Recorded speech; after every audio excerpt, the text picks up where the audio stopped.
តែអ្នកធ្លាប់ជួបមនុស្សម្នាក់ដែលទើបតែស្គាល់គ្នាប៉ុន្តែមានអារម្មណ៍ថាហេតុអ្វីបានជាខ្ញុំមានអារម្មណ៍ថាខ្ញុំស្គាល់គាត់ជាយូរមកហើយឬក៏មនុស្សម្នាក់ដែលនៅពេលដែលអ្នកនៅជាមួយគាត់អ្នកមានអារម្មណ៍ថាស្ងប់ចិត្តមិនចាំបាច់ព្យាយាមធ្វើខ្លួនឯងឲ្យល្អឥតខ្ចោះហើយអាចនិយាយគ្នាបានដោយធម្មជាតិបើតាមជំនឿបុរាណមនុស្សមួយចំនួនគេជឿថាគូព្រេងមិនមែនជាមនុស្សដែលស្រឡាញ់យើងខ្លាំងបំផុតតែមួយមុខនោះទេប៉ុន្តែគឺជាមនុស្សដែលមានលក្ខណៈខ្លះៗអាចធ្វើឲ្យជីវិតរបស់យើងមានការផ្លាស់ប្ដូរយ៉ាងខ្លាំងហើយថ្ងៃនេះផងដែរយើងនឹងមកមើលថាតើមនុស្សបែបណាទើបបើតាមជំនឿបុរាណអាចនឹងចាត់ទុកថាជាគូព្រេងរបស់អ្នកហើយមានសញ្ញាអ្វីខ្លះដែលអ្នកគួរតែសង្កេតចំណុចទី1នៅជាមួយគាត់ហើយអ្នកមានអារម្មណ៍ថាខ្លួនឯងជាខ្លួនឯងមនុស្សដែលអាចជាគូព្រេងបើតាមជំនឿមិនចាំបាច់ជាមនុស្សដែលធ្វើឲ្យបេះដូងរបស់អ្នករំភើបគ្រប់ពេលនោះទេពេលខ្លះគាត់អាចជាមនុស្សដែលធ្វើឲ្យអ្នកមានអារម្មណ៍ថាខ្ញុំអាចធ្វើខ្លួនឯងជាខ្លួនឯងបានអ្នកមិនចាំបាច់កុហកមិនចាំបាច់ធ្វើខ្លួនឲ្យដូចមនុស្សដែលឥតល្អឥតខ្ចោះតែគាត់ចូលចិត្តហើយក៏មិនចាំបាច់ខ្លាចថាគាត់នឹងបោះបង់អ្នកពីព្រោះអ្នកមិនល្អឥតខ្ចោះនោះដែរអ្នកអាចនឹងនិយាយពីចំណុចខ្សោយរបស់អ្នកអាចនឹងប្រាប់ពីក្តីស្រមៃរបស់អ្នកហើយអាចនឹងបង្ហាញពីអារម្មណ៍ពិតរបស់អ្នកនេះហើយគឺជាចំណុចមួយដែលគួរឲ្យសង្កេតខ្លាំងមែនទែនចំណុចទី2មិនចាំបាច់និយាយច្រើនក៏យល់គ្នាគូព្រេងមកតាមជំនឿមិនមែនមានន័យថាអ្នកទាំងពីរត្រូវតែមានគំនិតដូចគ្នាទាំងអស់នោះទេប៉ុន្តែពេលដែលមានបញ្ហាអ្នកទាំងពីរអាចនឹងព្យាយាមយល់ពីគ្នាបានពេលអ្នកស្ងាត់គាត់អាចសង្កេតឃើញថាអ្នកកំពុងតែមានអារម្មណ៍មិនល្អពេលដែលអ្នកមានបញ្ហាគាត់មិនប្រញាប់វាតម្លៃអ្នកនោះទេហើយពេលដែលមានការមិនយល់គ្នាគាត់ចង់ដោះស្រាយជាងចង់ឈ្នះនេះគឺខុសគ្នាខ្លាំងណាស់ពីទំនាក់ទំនងដែលមានតែការឆ្លោះការប្រកែកគ្នាការប្រកួតប្រជែងនិងការធ្វើឲ្យគ្នាឈឺចាប់សង្ស័យគំនិតទាំងអស់គ្នាចូលមកកាន់តារាសាស្ត្រ Jupiter កុំភ្លេចចូលរួមការ like comment ម្នាក់មួយ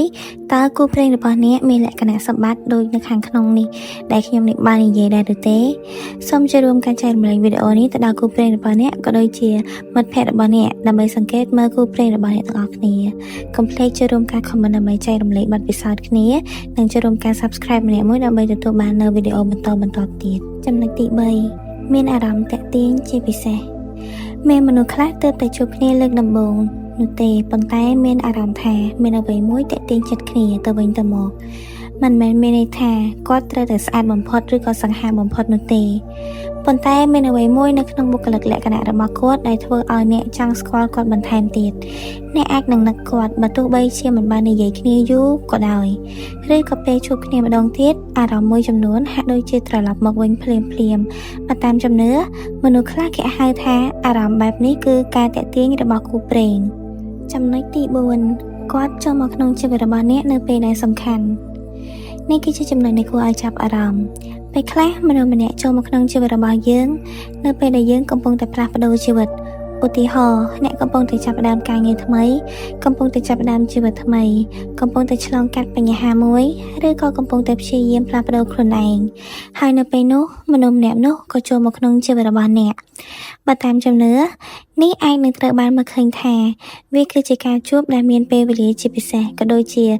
គេហៅថាមនុស្សត្រូវចិត្តត្រូវពេលវេលាចំណែកឯអ្នកខ្លះទៀតតែគេនិយាយថាមិនមែនគូព្រេងនោះគឺមនុស្សដែលចូលមកគឺត្រូវចិត្តប៉ុន្តែខុសពេលវេលាប៉ុន្តែសូមចងចាំថាការដែលជួបគ្នានៅពេលដែលសំខាន់មិនមែនមានន័យថាមនុស្សម្នាក់នោះជាគូព្រេងរបស់យើងជាក់លាក់នោះទេវាគ្រាន់តែជាសញ្ញាមួយដែលអាចធ្វើឲ្យយើងយកមកពិចារណាបានចំណុចទី5គាត់មិនត្រឹមតែស្រឡាញ់អ្នកតែប៉ុណ្ណោះទេប៉ុន្តែគាត់ក៏គោរពអ្នកផងដែរនេះហើយគឺជាចំណុចសំខាន់បំផុតមនុស្សដែលស្រឡាញ់អ្នកមិនមែនមានន័យថាគាត់អាចគ្រប់គ្រងជីវិតរបស់អ្នកបាននោះទេគូដែលល្អគួរតែគោរពព្រំដែនរបស់អ្នកគោរពការងាររបស់អ្នកគោរពគ្រួសាររបស់អ្នកគោរពក្តីស្រមៃរបស់អ្នកហើយគោរពការសម្រេចចិត្តរបស់អ្នកទៀតផងប្រសិនបើមនុស្សម្នាក់ធ្វើឲ្យអ្នកបាត់បង់តម្លៃខ្លួនឯងធ្វើឲ្យអ្នកភ័យខ្លាចឬក៏តែងតែបង្ខំអ្នកកុំយកពាក្យថាគូព្រេងមកធ្វើជាហេតុផលដើម្បីទ្រាំនឹងទំនាក់ទំនងមិនល្អមួយនេះចំណុចទី6នៅជាមួយគាត់អ្នកខ្លាចទៅជាមនុស្សល្អជាងមុនបើតាមជំនឿគូព្រេងមិនមែនជាមនុស្សដែលធ្វើឲ្យជីវិតរបស់អ្នកល្អឥតខ្ចោះនោះទេប៉ុន្តែអាចជាមនុស្សដែលជំរុញឲ្យអ្នករីកចម្រើនទៅមុខគាត់អាចជួយឲ្យអ្នកមានភាពជឿជាក់លើខ្លួនឯងជំរុញឲ្យអ្នកខិតខំធ្វើការជួយឲ្យអ្នកគិតពីអនាគត ហើយនៅពេលដែលអ្នកមានបញ្ហាគាត់មិនទាញអ្នកចុះមកទេគាត់ព្យាយាមជួយអ្នកឲ្យឈរឡើងនិងរឹងប៉ឹងឡើងវិញនេះគឺជាប្រភេទទំនាក់ទំនងដែលមានតម្លៃជាងការរំភើបនៅពេលដំណាក់កាលដំបូងទៅទៀតចំណុចទី7បើទោះបីជាមានបញ្ហាក៏មិនងាយនឹងបោះបង់គ្នាចោលគូព្រេងមិនមែនមានន័យថាមិនដែលឆ្លោះគ្នានោះទេគូស្នេហ៍គ្រប់រូបអាចនឹងមានការមិនយល់ពីគ្នាប៉ុន្តែភាពខុសគ្នាគឺនៅពេលដែលមានបញ្ហាមនុស្សម្នាក់អាចនឹងនិយាយថាយើងមកដោះស្រាយបញ្ហានេះជាមួយនឹងគ្នាជំនួសឲ្យយើងបែកគ្នាទៅរាល់ពេលដែលមានបញ្ហាបើតាមជំនឿទំនាក់ទំនងដែលមានភាពអត់ធ្មត់និងចង់កែប្រែសម្រួលអាចនឹងឲ្យខ្លាចទៅជាឱកាសក៏ដូចជាទំនាក់ទំនងរឹងប៉ឹងជាងមុនផងដែរចំណុចទី8អ្នកទាំងពីរមានគោលដៅអនាគតស្រដៀងគ្នានេះគឺជាចំណុចដែលមនុស្សជាច្រើនមើលរំលងស្រឡាញ់គ្នាមិនមែនមានតែអារម្មណ៍នោះទេប្រសិនបើម្នាក់ចង់មានគ្រួសារប៉ុន្តែម្នាក់ទៀតមិនទាន់ចង់ម្នាក់ចង់រស់នៅប្រទេសមួយប៉ុន្តែម្នាក់ទៀតចង់នៅកន្លែងផ្សេងម្នាក់ចង់សន្សំលុយប៉ុន្តែម្នាក់ទៀតចង់ចំណាយគ្រប់យ៉ាងបញ្ហាទាំងអស់នេះអាចក្លាយទៅជាបញ្ហាធំនៅថ្ងៃអនាគតផងដែរដូច្នេះបើតាមការមើលទំនាក់ទំនងមនុស្សដែលសមស្របនឹងអ្នកមិនចាំបាច់ដូចអ្នកគ្រប់ពេលឬគ្រប់យ៉ាងនោះទេប៉ុន្តែគួរតែមានទិសដៅជីវិតនឹងអាចដើរទៅជាមួយគ្នាបានហើយតើត្រូវធ្វើដូចម្តេចទើបអាចដឹងថាគាត់ជាគូព្រេងរបស់យើងសូមសួរខ្លួនឯង5សំណួរនេះទី1តើនៅជាមួយគាត់ហើយអ្នកអាចធ្វើខ្លួនឯងជាខ្លួនឯងបានដែរឬទេទី2តើពេលដែលមានបញ្ហាគាត់ព្យាយាមដោះស្រាយជាមួយអ្នកឬក៏ព្យាយាមធ្វើឲ្យអ្នកឈឺចាប់ទី3តើគាត់គោរពអ្នកនិងព្រំដែនរបស់អ្នកដែរឬទេទី